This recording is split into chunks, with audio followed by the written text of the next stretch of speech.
আসসালামু আলাইকুম এভরিওয়ান। আজকে আমি বুটের হালুয়ার রেসিপি আপনাদের মধ্যে শেয়ার করব। প্রথমে আমি নিয়ে নিলাম লিকুইড দুধ। এখানে আপনি লিকুইড দুধের পরিবর্তে পানিও নিতে পারেন। লিকুইড দুধটা নিলে কি মজা হয়। আর এখানে দিয়ে দিলাম আমি পরিমাণ মতো লবণ আর চিনি।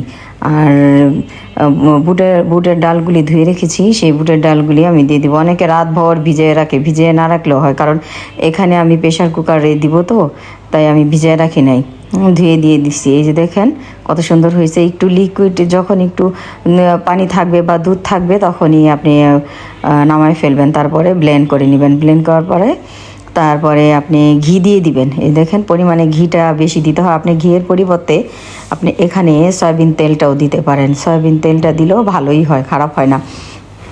এই যে দেখেন আমি কতগুলি ঘি দিয়ে দিলাম। আর এখানে এই যে এখন ব্লেন্ড করা বুটের ডালগুলি দিয়ে দিলাম, দিয়ে নাড়াচাড়া করতে হবে। এখানে দিতে হবে হলো লং, এলাচ, দারচিনি। আর আপনার নাড়ার উপরে রাখতে হবে। যদি নাড়ার উপরে না রাখেন নিচে লেগে গেলে কিন্তু আর বুটের হালুয়াটা আর খেতে পারবেন না, কারণ এটা গন্ধ হয়ে যাবে। যেমন দুধ পোড়া খাওয়া যায় না, তেমনই বুটের হালুয়া যদি লেগে যায় তাহলে আর খেতে পারবেন না। এই যে আঠালো ভাব হয়ে গেছে, এখন আমি নামায় ফেলবো। প্রথমে আমি কাঁচের ট্রেটা নিয়েছিলাম, এটা হবে না, তাই আমি পরে মেলামাইন ট্রেটায় নিয়ে নিলাম। একটু ঘি দিয়ে দিলাম যাতে নিচে লেগে না যায়।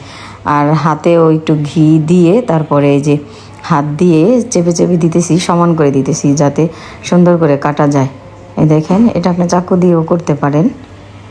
দেখেন আমি এটা হাত দিয়ে করে নিলাম, তারপরে একটু ঠান্ডা হলে তারপরে কেটে নেবেন।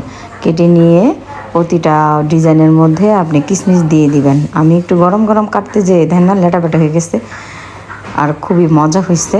এখন আমি যে কিশমিশগুলি দিয়ে দিব। আল্লাহ হাফেজ, ভালো থাকবেন।